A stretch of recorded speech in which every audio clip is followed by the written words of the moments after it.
Hi, my name is Sylvia. I'm 50 years old. I'm from Houston, Texas, and this is Financial Audit.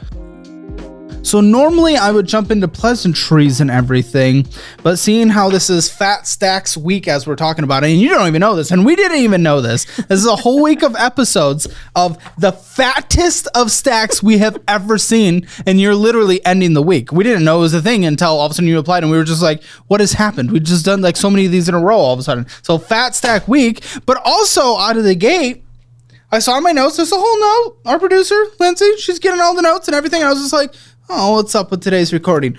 Oh, she has tens of thousands of dollars of IRS debt, but is planning to go on a Europe vacation with her friend. Maybe. So how are we doing a Europe vacation if we're in IRS debt? So, I mean, that's kind of blowing my mind. End of Fast Tax Week and IRS debt. So it's interesting. And I'm interested. Okay. But first, I want to know, what do you do for a living in Houston? And thanks for being on. I do appreciate it. Glad to be here. I am a consultant, so I go into companies and help them build their ethics and compliance programs. Ethics and compliance. So what does that look like? Anti-bribery, corruption. So I write policies. But you have IRS debt. Yes, but I will pay it. But there's years of IRS debt. There is years of IRS debt. Let's pay it in 2040? Maybe. Hopefully sooner. You'll help me do it sooner. I'd like to. And another weird part about this, again, there's this weird things I want to call out at the beginning. Mr. Dude over there, your son. We won't name him because, we use anonymous names, but son guy. He teaches one of the Dave Ramsey classes, yet you have a fast stack of debt and IRS debt. And your kid teaches the financial peace thing. I know. He must not be a good teacher. Okay, well, either him or you or you both. I don't know what's happening. So, but why then? If you have the resources in your corner more than normal for most people, why is this possibly so bad? Why is this possibly so thick and fat? Well, lots of reasons. Can't really blame it on one reason, but I have. Can you blame it on anything other than yourself?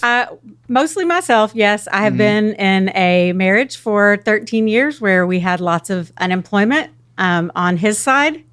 Oh, okay. His side, lots of years, probably half of the marriage, I would say. Half of the marriage? How? What did he do? He's in IT.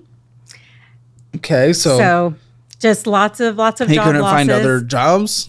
Not jobs that he was willing to take. So, okay, that makes some sense. So it kind of started out my first year of being self-employed. I had saved all the taxes. I had put it in an account, and he had been out of work for a year at that point. And I was like, okay, so how much longer is he going to be out of work? So he didn't pay the taxes for that year because I was. What do you mean? What? Hold on.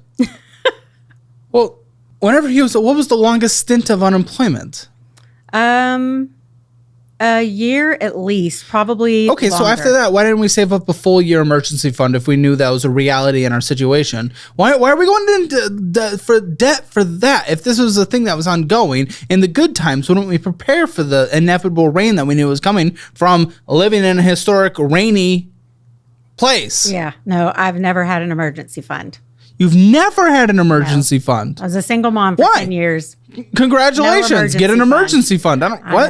No good reason. Woo, good job, but get an emergency fund. Yeah. I don't, not single. Yeah. Doesn't mean you cannot get one or can't get one, or there are single moms who are superheroes out there killing, just getting done. Yeah. And I think if anyone needs an emergency fund more than anyone, it's probably someone who's a single parent. Yeah. Because they don't have the other thing to rely on. Right. So I think actually being a single mom should mean that you have an emergency fund more than not. Oh, no, I was saying that it's terrible too. I mean, I know I should have had one, but it's just never happened. Why? Never an emergency fund. There's always something else to pay. Just priorities. Girl, I got your spending. Yeah. You're fucking around. Yes. So going out to eat, having just miscellaneous bullshit, $1,500 on miscellaneous bullshit.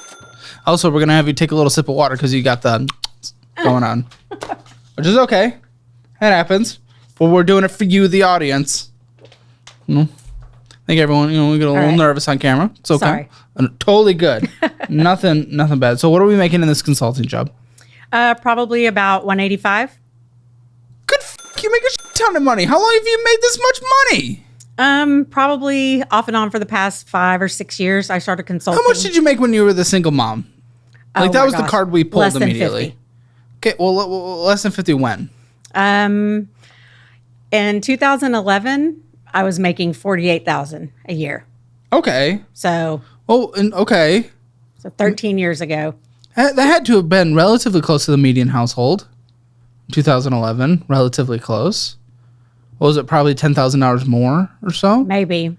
So, I mean, that shouldn't have been like the biggest thing. Now, what obviously becomes a massive issue there is like taking care of the kids because you got to make the money. But Right. where do the kids go? And that's where there's usually a huge problem. But you can be a single mom making $1 million a year, you know, being like a power boss or something. And it's like, okay, obviously the income part is not the issue there. Right. And for your portion, the 50, right around that 50, it's a little hard to say, especially since we know you spend so much money on bull. So, I don't know. It's the fact that single mom is such a huge thing.